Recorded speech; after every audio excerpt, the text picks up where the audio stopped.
Welcome and happy Easter, because it is Easter Sunday today. And I am steering well clear of chocolate. Apart from the fact I've been ill all week. I've had a nasty cough. Well, I started off with a nasty cold, which turned into a cough. And if I start coughing, I'll have to stop the video and resume from the point where I got to. So, I have been down to the studio. I've been playing around with this thing for the last 2 days. And I bought it, and I played around with it initially when I bought it, and then it got put in the studio, and then I haven't really played with it. So the DX7 is down there off screen, and if I start playing around with knobs,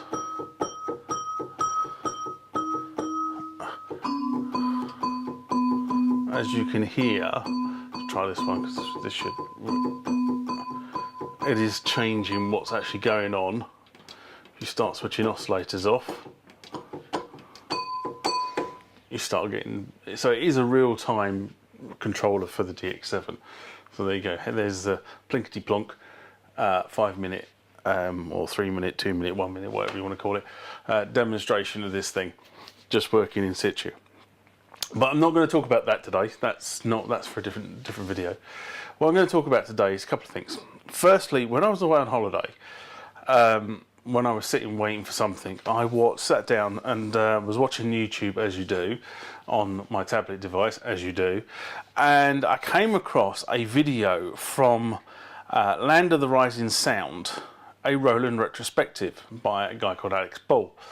Now, if you haven't seen this video, it's actually worth watching. It's about an hour, it's an hour and 12 long, so it's not a short, 2 or 3 minute video, but it's actually really quite a good summation of how Roland got from where Roland started off to where Roland is now. It was actually very well done, so I thoroughly enjoyed it, and there were a couple of shots in there of YouTubers like Woody from Piano Shack turns up on there playing the D50, and a couple of others. So, I will put a link below this video to that video, and you can go and watch it because I thoroughly recommend it.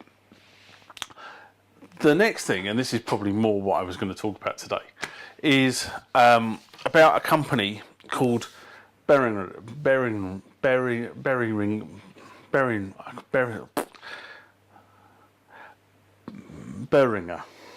I'll get it right in a minute. I keep calling them Behringer, but there's no G in there, it's Behringer. So I'll get it right. And this is sort of I've had this company's gear in the studio for a number of years, but it always tends to be support products. So my 8-channel mixer that I use in the studio is a Behringer. I am going to upgrade to a digital mixer. That is probably going to be a Behringer as well, because I've heard nothing but good stuff about their X32, and their X32 will probably plug a big hole in something I'm trying to do at the moment. So I think I'm going to go down that route. In fact, I'm pretty positive I'm going to go down that route because nothing else I've seen so far. PreSonus had had a mixer which I quite liked, but it just didn't seem as intuitive as the Behringer. So for me anyway.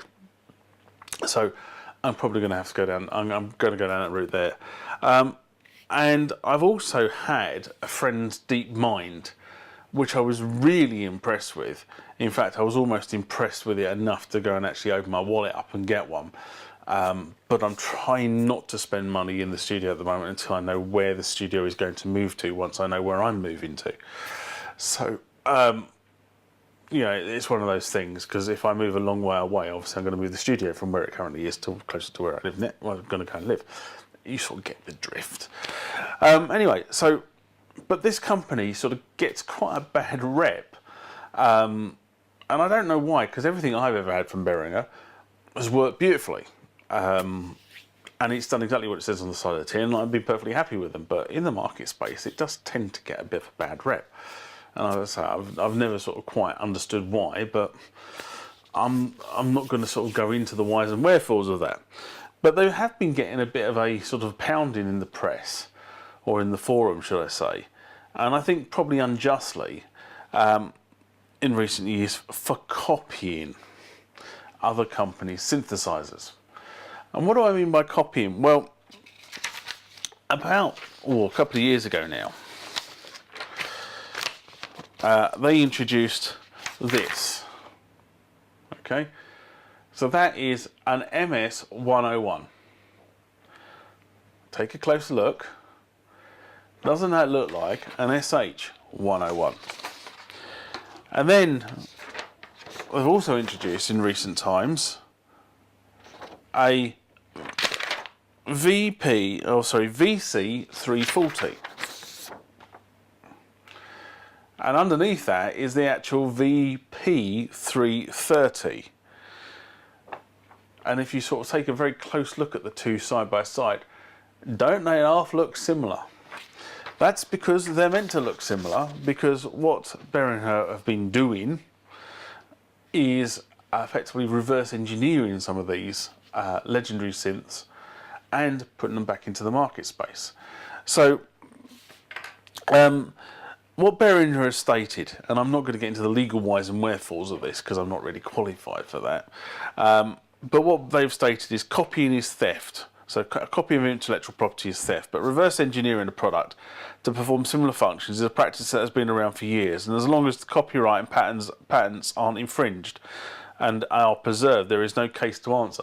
Again, I'm not going to get into the whys and wherefores of that because that's completely irrelevant, and I may have misquoted the company because I got this off a forum. So okay, so I apologise for that. But what they have done is they've seen a gap in the market where some of these original pieces of equipment are now starting to clock up on eBay. So, you know, to get your hands on a good vocoder plus, you are going to start nearly $1,000. I think that was the last time I looked at it. But, you know, whereas this thing is coming in at sort of $500, and it's brand new, and it's brand new circuitry, which means that you can still get parts for it. Whereas the old one, you know, you're going to be, like I do quite a lot for my old synth, is searching around somewhere or other to try and find those parts. So, is it a good thing or is it a bad thing? Well, I think the jury's out, but I do think they have hit a nail on the head, which is some of these big companies who had these legendary synthesizers in the past have not gone back. They've always wanted to go forward. They've not gone back and said, people still want this stuff. Should we do a limited production run? It probably would be expensive for them because obviously all the tooling and the molds has probably gone by now. But you have to be sort of thinking must be a market here, because Behringer have now dropped these products into the market and they are selling. So people would probably turn around and say, you know, why do you want the original instrument? Why can't you use a VST or a plugin? And the answer is you can. You know, there are VSTs and plugins that are fairly faithful, I think is the way I'd put it, to the original.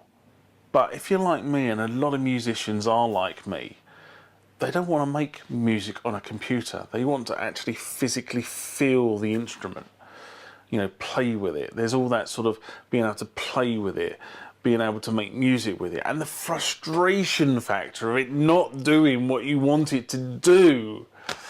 You know, that was what it was all about. It wasn't about, you know, plug a VST in. I mean, you know, if all you're doing is just churning out tunes, fair enough. That might be what you want to do.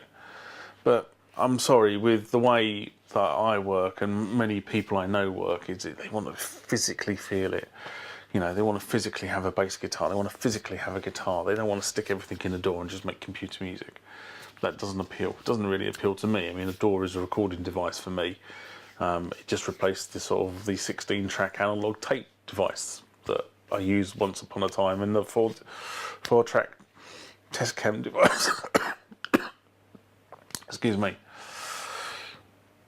So that's what we wanted, and you know, I say Roland started to get this with ARIA.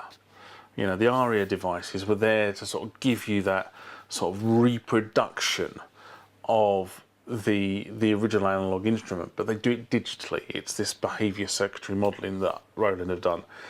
Aria started it. Then they've introduced the boutiques, and they've given you sort of a, you know, the D50, the JP, the Jupiter 8, the 909, the 808, the SH101. You know, they've done all these in boutique, and the boutiques are incredible devices.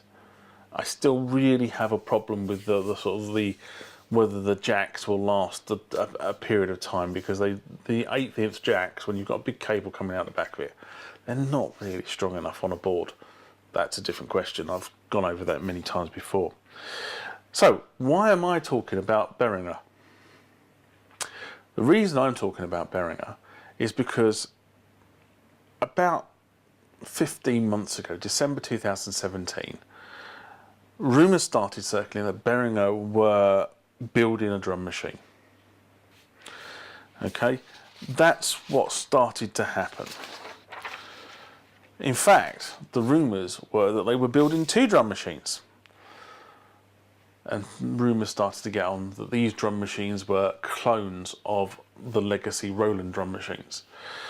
Then some photographs started to appear. The first was of the 808, which looked a bit like that. And the second was of a 909. Oops, not that one. Pick right piece of paper up. Which looks a bit like that. So all of a sudden these things started to appear, sort of circulating around on the internet. Of course, at this point you don't know whether it's true or not. Well, where it actually became true was Super Booth Berlin 2018, which was May. All of a sudden, Behringer rock up with an engineering prototype of what they call the Rhythm Designer, the RD808, which is that. You know, it is, for all intents and purposes, a complete TR-808 clone. Okay, apart from the fact that they have improved it. And what they've done is they've added this stuff to it here, which is an analog filter and a wave designer. Okay, the other great thing about this, of course, is it's completely MIDI, so it will plug into your MIDI rig. I haven't done very much more research around it because I haven't actually been able to see very much things where they actually go around the machine in total and give you all the specifications. But that is, to me, is an 808, a TR-808. And apparently, according to people who saw it at Super Booth and people who have seen it since Super Booth, it's a very weighty machine, and it is virtually the same size as the original 808. And then, of course, a little bit later in last year, in NobCon, I do love that one, in Chicago, which was September, that one then appeared. Okay, so 2 drum machines in the works. And where the biggest selling point for these is whereas Roland, when they did the boutiques, have done analog behaviour circuitry modelling. So it's a digital machine, but it's producing simulated analog sounds. I suppose it's the easiest way to say it. These are analog machines. They are not simulating the sounds, they are producing an analog signal from start to finish. The only digital side of it is the computer that runs the other functions. But the actual signal itself is an analog signal generated and passed through the filters in an analog way. Now that could be a very good reason to go and buy these. Another good reason to go and buy these is that they're scheduled to come to market at about $300. Okay, that actually is probably about the same price or slightly less than what the boutique came to market. I think I paid just over £300 for my boutique, okay, when I bought my 808. So that is potentially. Now they did say that these were going to come to market in March 19. Well, here we are midway through April 19, and when I checked this morning the classic European websites where I might go and buy this stuff, I cannot find the RD808 or the RD909 on them. Now I know the 909 I think has got a slight lag to the 808, so I think the 808 was scheduled for March, and I think the 909 is scheduled for a few months later, so probably maybe around June time. But they haven't turned up yet. Now, is that a problem with the manufacturing process? Is there some sort of legal issue going on? Don't know, but they're definitely not on the sort of classic European websites, and they're not on the website of the toy shop in Guildford where I would normally go and buy this sort of stuff. So the question therefore comes, would I buy these? And that's a very difficult question to answer, because I have a TR8 which gives me 707, 626, 626, 909, 727. I did say 727, so let me start again. 707, 727, 626, 808 and 909 drum sets, drum kits. Okay, so that gives me a full range of those drum kits, which are Behringer modelled. I then have a boutique 909 and I have a boutique 808, which I use quite a lot because I like the off them, and I use them quite a lot with the TR8 to provide additional beats over the top, keeping them in sync. So I've got a wealth of drum machines plus whatever I've got on the door and the other keyboards. So these coming to market, would I buy one?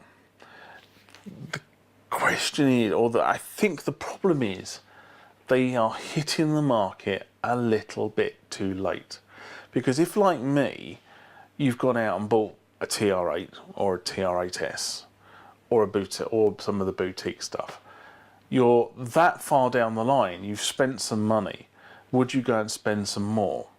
Now they are cheap enough that you may just sort of turn around and say, what the hell, I'm just going to go and buy them.